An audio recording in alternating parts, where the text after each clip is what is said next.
Lok Sabha election 2019 तीसरे चरण में 15 राज्यों की 117 सीटों पर मतदान आज।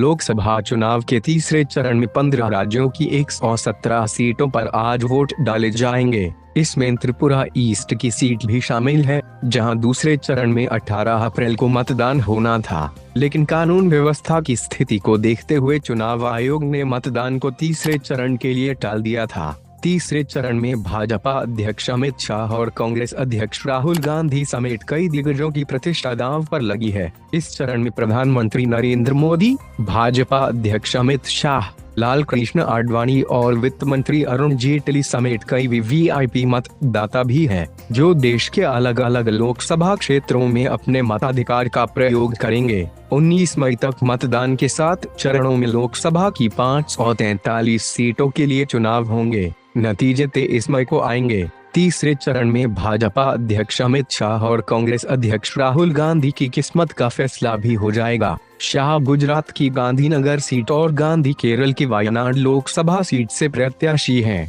प्रधानमंत्री मोदी और अमित शाह के सामने जहां गुजरात की सभी 26 सीटों पर अपनी जीत को बनाए रखने की चुनौती है, वहीं राहुल गांधी पर वायनाड से अपनी जीत के साथ ही केरल में पार्टी के प्रदर्शन में सुधार लाने की जिम्मेदारी भी है। 2014 के चुनाव में तीसरे चरण की 117 सीटों में से राजग को आधी से ज्यादा सीटों पर जीत मिली थी। राजग के खाते में 67 सीटें आई थीं। अकेले भाजपा को 62 सीटों पर जीत मिली थी और शिवसेना को 4 और एलजेपी को 1 सीट पर कामयाबी मिली थी, जबकि यूपीए के हिस्से में 26 सीटें आई थीं, जिनमें से 16 सीटें कांग्रेस के पास थी। मोदी आडवाणी करेंगे मतदान। तीसरे चरण में कई दिग्गज प्रत्याशी हैं तो कई वीवीआईपी मतदाता भी हैं। प्रधानमंत्री नरेंद्र मोदी गांधीनगर लोकसभा क्षेत्र में रणिप इलाके में एक स्कूल में बने मतदान केंद्र पर अपना वोट डालेंगे।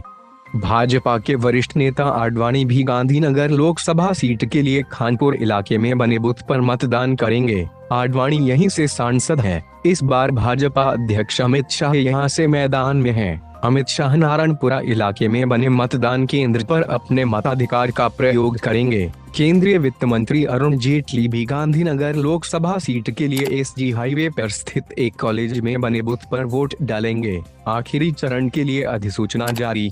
चुनाव आयोग ने सोमवार को लोकसभा चुनाव के 7वें व आखिरी चरण के लिए अधिसूचना जारी कर दी। आखिरी चरण में 8 राज्यों और केंद्र शासित प्रदेशों की कुल 59 सीटों पर 19 मई को मतदान होगा। अधिसूचना जारी होने के साथ ही नामांकन की प्रक्रिया शुरू हो गई है। 29 अप्रैल तक नामांकन पत्र दाखिल किए जा सकेंगे। 30 अप्रैल को नामांकन पत्रों की जाँच होगी, जबकि 2 मई तक नामांकन पत्र वापस लिए जा सकेंगे। कहाँ कितनी सीटों पर मतदान? गुजरात 26, केरल 20, महाराष्ट्र 14, कर्नाटक 10-14, उत्तर प्रदेश 10, छत्तीसगढ़ 10-7, ओडिशा 6, बिहार 5, पश्चिम बंगाल 5, असम 10-4, गोवा 2, जम्मू कश्मीर 1, दादर नगर हवेली, दमन दीव 10,